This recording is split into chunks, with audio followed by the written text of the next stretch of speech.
Bonsoir, bienvenue à Atelier Librairie, le livre voyageur animé par Fabienne Roch et moi-même, Bruno Lalonde.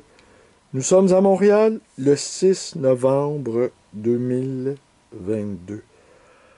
Alors, vous voyez un certain nombre de cartons qui sont arrivés à la librairie, qui sont arrivés, oui, qui ont été déposés à la librairie quelques minutes avant que je ferme la librairie. Librairie qui ferme à 17 heures. Oui, est-ce que je vous ai dit qu'on était à l'atelier librairie, le livre voyageur, animé par Fabienne Roch et moi-même, Bruno Lalonde. Alors, c'est quoi au juste ces livres? Alors, c'est un peu intriguant, en fait. Ils ont appartenu à... Excusez la voix, j'ai une journée éreintante aujourd'hui encore. Ils ont appartenu à un universitaire assez important qui, euh, qui a dû se départir de sa bibliothèque. Mais la caractéristique un peu étonnante, c'est que c'est un legs d'une jeune femme. Elle a reçu ça en legs. Et les livres sont en transit ici. Et elle va venir choisir ce qu'elle a envie de garder, en fait. Ce sont ses livres. Par la suite, moi, je vais faire une offre sur les livres que je juge intéressants pour mes clients. Ensuite, ces livres-là vont aller chez un autre libraire qui, lui, va en disposer comme bon lui semble. Alors, c'est parfois étonnant le métier de libraire, rempli de, de rebondissements. Alors, c'est sûr que, pardon la voix, je ne pourrais pas laisser ça comme ça dans le milieu de la librairie.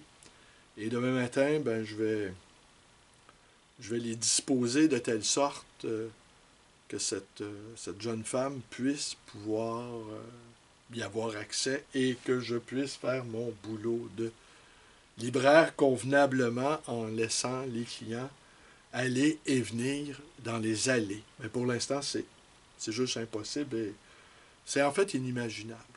C'est conséquence aussi d'acquisitions multiples, nombreuses, importantes, faites dans les dernières semaines, ce qui explique aussi une sorte de fatigue. Et ça a été une dure année, en fait. Une dure année. Bon.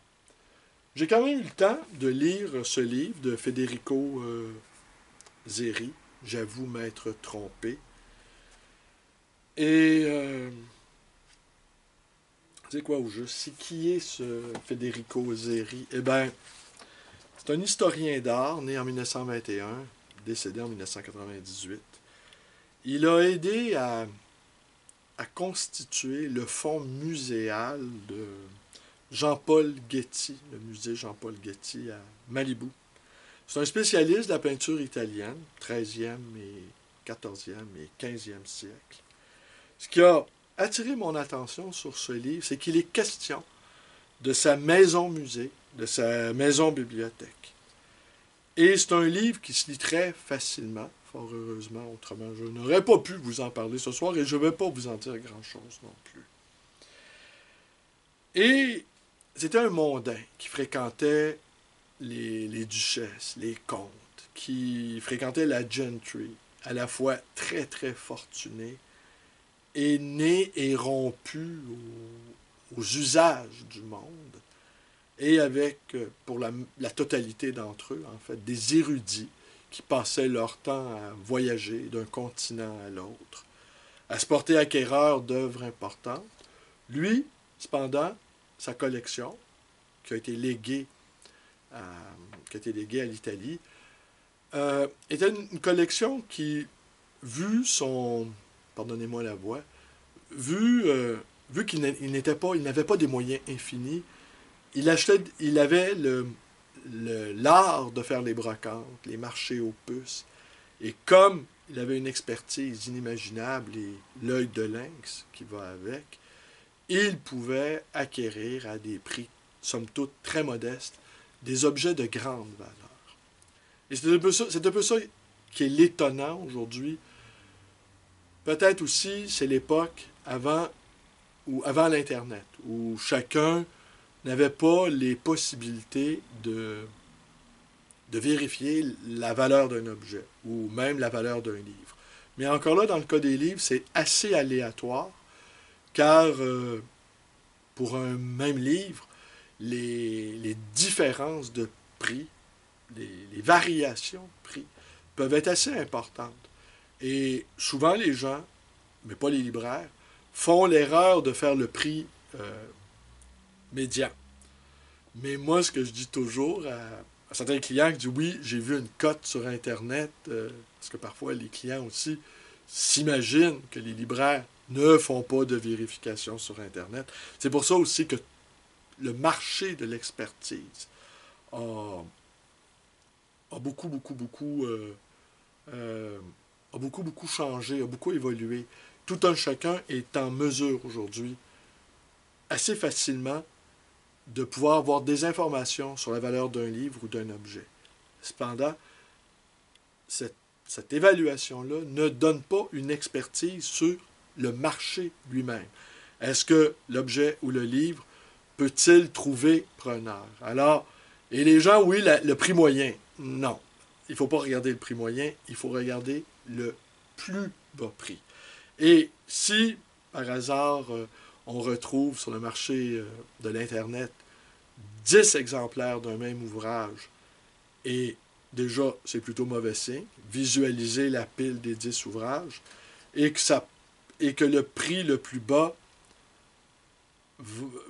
part d'un montant X et que le prix le plus haut part d'un montant Y, eh bien, dites-vous bien, prenez pour acquis que si le montant le plus bas, le livre est encore disponible, c'est qu'il est encore trop cher.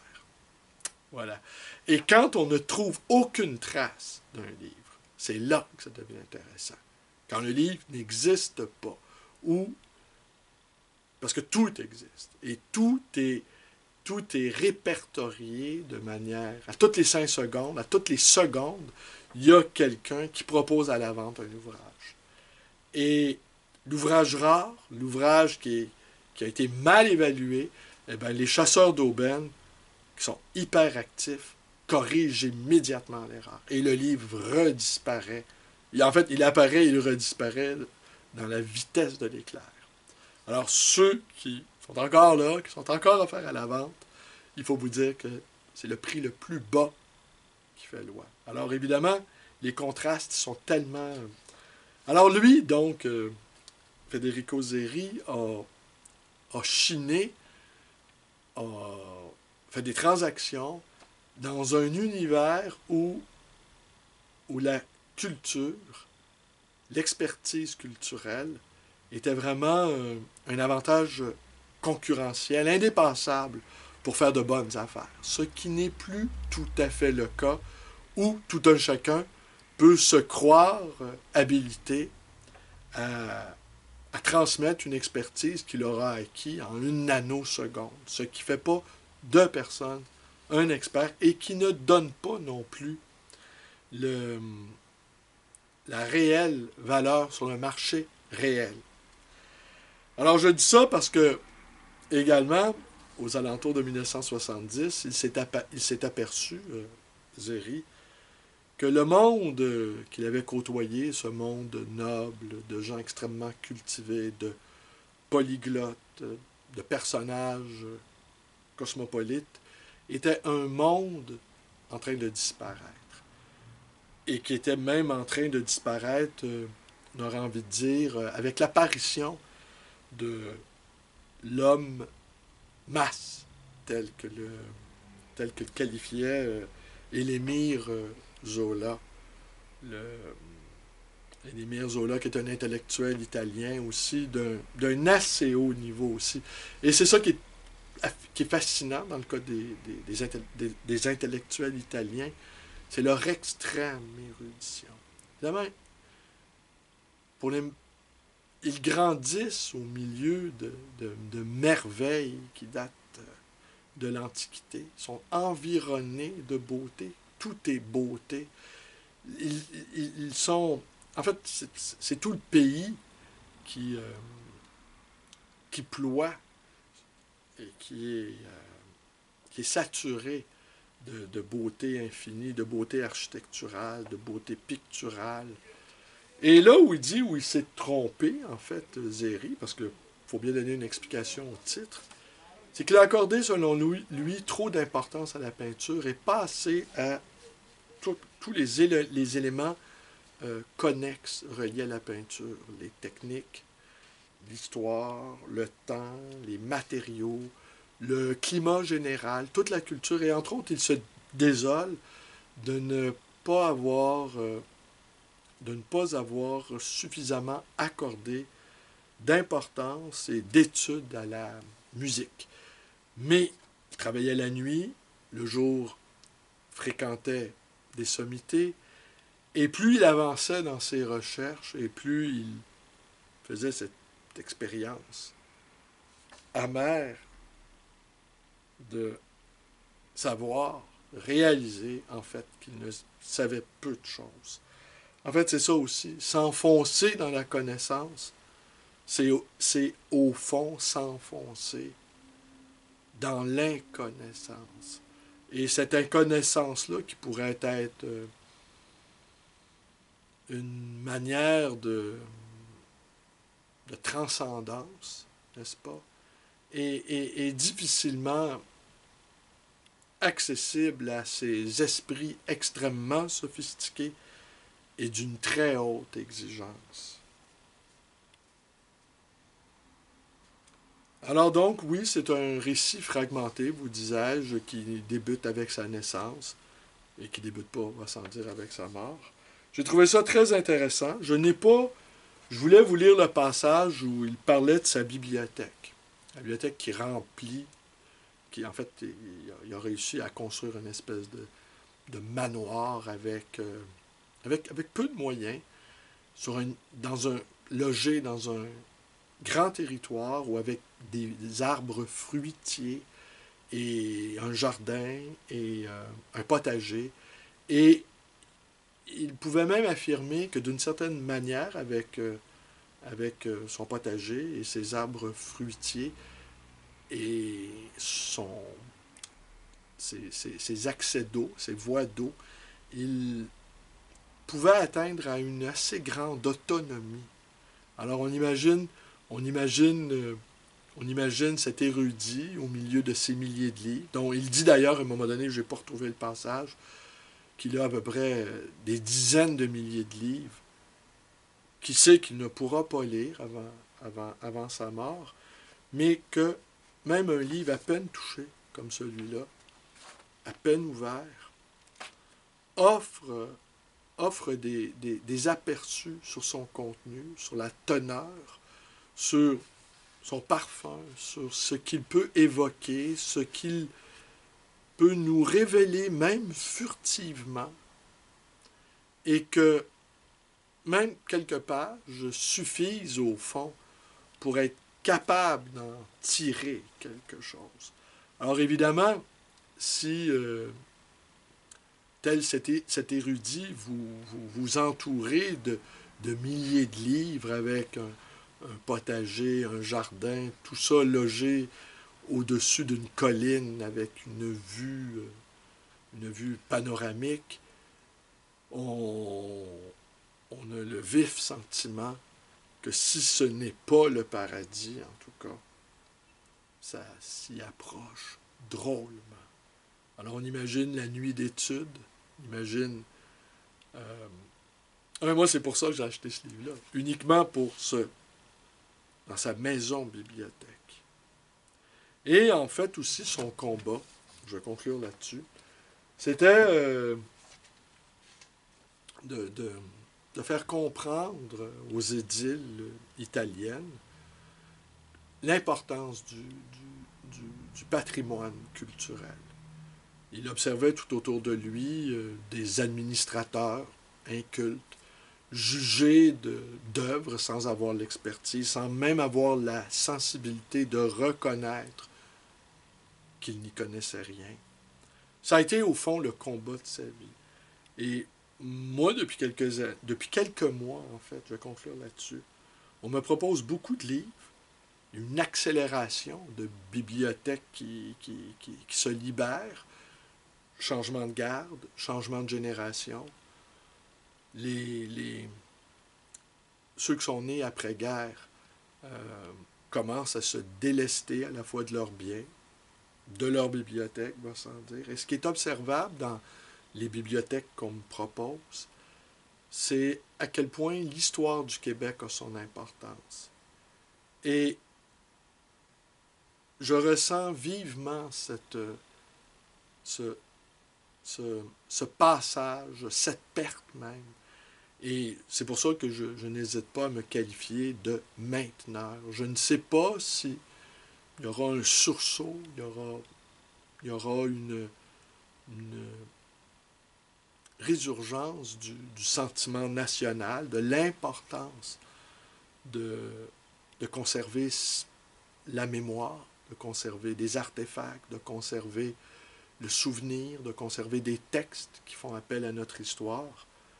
Je vois cependant à la librairie qu'il y a quand même des jeunes qui s'intéressent à l'histoire, qui s'intéressent à la culture du Québec, qui s'intéressent aux premiers pas de la colonie, le développement, l'entrée du Québec dans la modernité.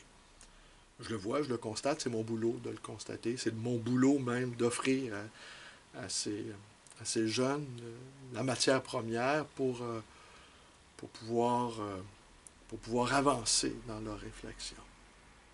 Mais je sens l'équilibre périlleux entre le passage de ces bibliothèques, de ces gens qui ont consacré. D'ailleurs, il y a un jeune homme, Jean-Christophe, qui se reconnaîtra peut-être, qui se disait effaré. Je lui avais permis de farfouiller dans les boîtes d'un anthropologue québécois qui a étudié la question de l'anthropologie québécoise, qui se disait effaré de toute la somme d'écriture, de réflexion qui avait été faite sur la question existentielle du Québec. Et non seulement effaré, mais pris de vertige devant les efforts intellectuels considérables pour faire avancer quelque chose. Là, je ne peux pas dire qu'on avance, en tout cas, il y a des avancées, mais je ne peux pas dire que ce sont des avancées spectaculaires.